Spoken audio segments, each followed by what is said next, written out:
ನಾವು ತುಂಬ ದಿನದಿಂದ ಬರಬೇಕು ಅಂತ ಅಂದ್ಕೊಂಡಿದ್ದೋ. ಇವತ್ತು ಒಂದು ಸ್ವಲ್ಪ ಫ್ರೀ ಮಾಡ್ಕೊಂಡು ಬಂದೋ. ತುಂಬ ಜೋಶಿಂದ ಬಂದೋ ಬರಬೇಕಾದ್ರೆ. ವೇಣುಗೋಪಾಲ ಸ್ವಾಮಿ ಬೆಟ್ಟ ನೋಡಿಕೊಂಡು ಹಂಗೆ ಸಫಾರಿ ನೋಡಿಕೊಂಡು ಒಂದು ಯಾವ ಥರ ಎಕ್ಸ್ಪೀರಿಯೆನ್ಸ್ ಇರುತ್ತೆ ಪ್ರಾಣಿಗಳನ್ನೆಲ್ಲ ನಾವೆಲ್ಲ ವೀಡಿಯೋ ನೋಡಿ ಹೋಗ್ಬೇಕು ಅಂತ ಅಂದ್ಕೊಂಡಿದ್ದೋ. ಆದರೆ ಫ್ರೀ ಸಿಕ್ಕಿದ್ದಿಲ್ಲ. ಇವಾಗ ಫ್ರೀ ಮಾಡ್ಕೊಂಡು ಮಾರ್ನಿಂಗೆ ಬಂದೋ. ಅರ್ಲಿ ಮಾರ್ನಿಂಗು 2 o'clock ಬಿಟ್ಟಿದ್ದು ನಾವು ಟ್ರೈನ್ ಹತ್ತಿದ್ದು ಬೆಂಗಳೂರಿಂದ. ಜೋಸಲ್ಲಿ ಬಂದ ಇಲ್ಲಿ ನೋಡ್ರೆ ಆಲ್ರೆಡಿ 3 months ಕ್ಲೋಸ್ ಆಗಿದೆ ಅಂದ್ಬಿಟ್ರು. ನಮಗೆ ಫುಲ್ಲು ಮೂಡಿಂದ ಬಂದ ಮೂಡ್ ಆಫ್ ಆಗೋಯ್ತು ಹೇಳಿದ ತಕ್ಷಣ. ಆಮೇಲೆ ಇಲ್ಲಿ ಬಂದು ಎಲ್ಲ ಕ್ಲೋಸ್ ಆಗಿತ್ತು. ಫುಲ್ ಬಿಸಿಲು ಬೇರೆ, ಒಂದು ವಾಟ್ರ್ ಇಲ್ಲ, ವಾಟ್ರ್ ಫೆಸಿಲಿಟೀಸ್ ಇಲ್ಲ. ಮತ್ತು ಆಮೇಲೆ ಇಲ್ಲ 3 months ಕ್ಲೋಸ್ ಆಗಿತ್ತು, ಅದಕ್ಕೋಸ್ಕರ ಏನು ಫೆಸಿಲಿಟೀಸ್ ಇಲ್ಲ ಅಂತ ಹೇಳಿದ್ರು. ಮತ್ತು ಆ ಕಡೆ ಎಲ್ಲ ಹೋಗಿ ಹೋಟ್ಲಿಗೆ ಹೋಗಿ ಊಟ ಎಲ್ಲ ಮಾಡ್ಕೊಂತ ನಾವು ಮಾರ್ನಿಂಗ್ 8 o'clock ಬಂದಿದ್ದು ಇಲ್ಲಿಗೆ. ಮತ್ತು 2:30 ಓಪನ್ ಆಗುತ್ತೆ. 2:30 ಬಂದಂದ್ರೆ ಅಷ್ಟರಿಗೆ ವೇಣುಗೋಪಾಲ ಸ್ವಾಮಿ ಬೆಟ್ಟಕ್ಕೆ ಹೋಗಿ ಅಲ್ಲೊಂದು ಒಳ್ಳೆ ಎಕ್ಸ್ಪೀರಿಯೆನ್ಸ್ ಆಯಿತು.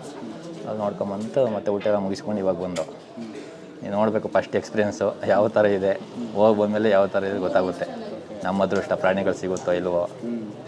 ಒಂದು ಜೋಶಿಂದ ಬಂದಿದ್ದೀವಿ ಬೆಂಗಳೂರಿಂದ. ಒಂದು ಒಳ್ಳೆ ಎಕ್ಸ್ಪೀರಿಯೆನ್ಸ್ ಆಗಲಿ ಅಂತ ನಾವು ಅಂದ್ಕೊಂಡಿದ್ದೀವಿ. ನೋಡಲೇಬೇಕು ಅಂದ್ಕೊಂಡು ಬಂದಿದ್ದೀವಿ. ನಾವು ತುಂಬ ದಿನಗಳಿಂದ ವರ್ಷದಿಂದ ಅಂದ್ಕೊಂಡಿದ್ದೆ ಹೋಗಬೇಕು ಅಂತ.